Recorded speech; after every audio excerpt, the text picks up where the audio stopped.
19th-century astronomers spotted a problem that still feels impossible.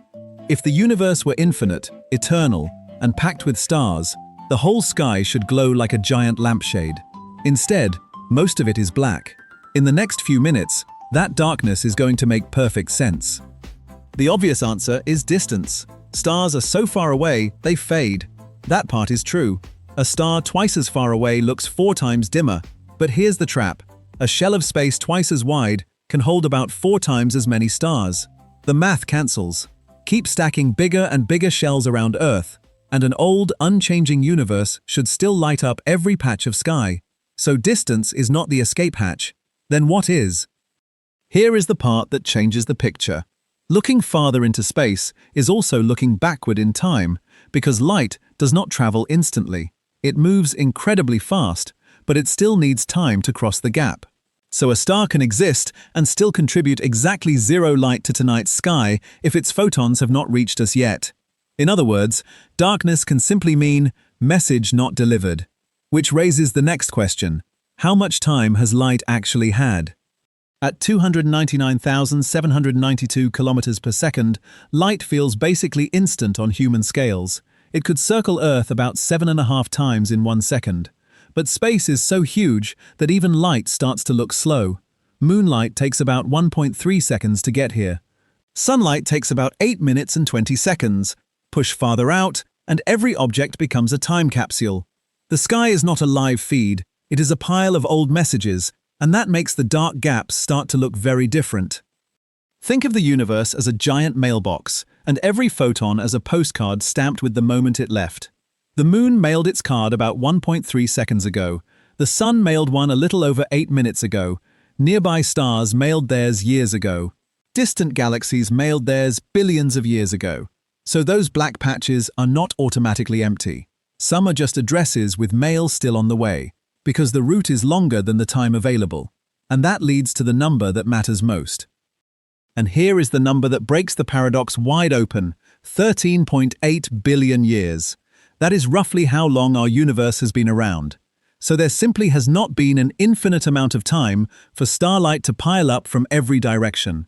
Even if space extends far beyond what we can see, the part of the cosmos that can send us light has a starting point. The night sky is dark, in part because the cosmic clock has not been running forever. Here is the concrete version. The observable universe is roughly 93 billion light-years across. That does not mean all of existence stops there. It means that is the region light has been able to reach us from since the universe began. Earth is not parked at some cosmic center either. Every observer gets a horizon centered on them. So the edge is not a wall you could crash into. It is more like a limit on what the universe has had time to show you. And the reason that limit gets so big is even stranger. Here is the weird part. Space itself stretches while light is traveling through it. And the light gets stretched too. When a wavelength gets longer, its color slides toward red, then infrared, then microwave. Some of the farthest galaxies James Webb has spotted show redshifts above 10, which means their light was stretched more than 10-fold on the trip. So a photon can leave as visible or ultraviolet light and arrive carrying a completely different label. To see why that matters, it helps to sketch the trip. Draw a tiny squiggle on a stretchy grid. At the start, the wiggles are packed tight. Then the grid expands while the photon keeps moving at full light speed. Nobody is pulling on the photon itself. The space under the trip is just getting bigger. By the time the wave arrives, the wiggles are spread out, so the light reads as redder and colder. If you like turning giant cosmic ideas into simple sketches like this, subscribe. Because that stretched light is about to reveal something hiding across the entire sky. So far, darkness sounds like missing light. Maybe stars are too far away, too young, or too redshifted to brighten the sky. But there is one that changes the whole mood. If the early universe was once hot everywhere, then every direction should still carry some leftover glow. Not starlight from particular objects, a background from the universe itself, like heat left in an oven after the burners switch off. So the sharper question is not just why space looks black, it is why our eyes miss that original brightness. That glow is real. It is called the cosmic microwave background, and it fills the sky in every direction. We are seeing light that last scattered when the universe was about 380,000 years old, after it cooled enough to become transparent. Before that, photons kept bouncing around like headlights in fog. Today, that same light has been stretched and cooled to about 2.725 Kelvin, a hair above absolute zero, so the night is not truly empty. It is ancient firelight, faded out of human sight, and once you know that, the word dark gets slippery. That is the humbling part. Human eyes sample one tiny slice of the cosmic spectrum, because life on Earth only needed that band. So when we call space dark, we are really admitting our senses are limited. Radio dishes, infrared telescopes, and microwave detectors all report a busier universe than our eyesight does. If you like this kind of reality check, subscribe.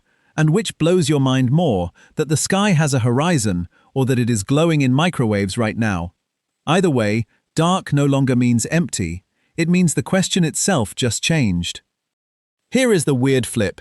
If your eyes could detect microwaves, the night would not read as empty at all. It would have a faint glow coming from every direction, almost smooth across the whole sky, like the inside of an oven long after dinner when the heat is still hanging there. In that version of reality, stars would stop being the whole show. The dark gaps would become the interesting part, because your vision would finally catch the universe's oldest light. And we only figured that out by accident. And yes, the discovery story is amazing. In 1965, Arno Penzias and Robert Wilson were using a giant horn-shaped radio antenna in New Jersey when they picked up a hiss that would not leave. They tested the hardware, ruled out normal interference, and even cleaned out pigeon droppings inside the antenna. The noise stayed. That was the but. They were not hearing local static. They were hearing the cooled afterglow of the early universe. And the number that really gets me is this. That microwave glow is smooth to about 1 part in 100,000, but not perfectly smooth. It has tiny hot and cold blotches. Those little speckles are the baby blueprint. They mark spots where matter in the young universe was slightly denser or thinner. Over billions of years, gravity pulled on those small differences until they grew into galaxies and the huge cosmic web.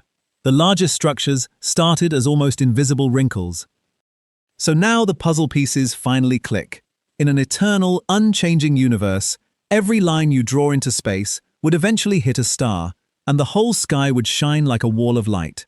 But our universe does 3 very different things. Light has a speed limit. The cosmos has a finite age, and expansion stretches traveling light into longer wavelengths. That kills the all-starlight version of the night. Then the leftover glow still reaches us, just redshifted into microwaves. Dark sky, weirdly enough, is 3 facts stacked on top of each other. So the next time you stare at a black patch between stars, do not file it under nothing. It is more like a receipt from the universe, stamped with 3 truths. Light takes time. The cosmos has a history we can actually see back into, and ancient radiation can be stretched right past human vision. That is why the sky looks dark without being empty. If you like questions that make ordinary things feel completely different, subscribe and stick around, because this leaves you with one very nerdy choice. If you could borrow one upgraded set of eyes for a single night, which would you take? Microwave vision to catch the early universe's afterglow, or infrared vision to spot stretched ancient galaxies? Put your pick in the comments, because that choice says a lot about what kind of space nerd you are.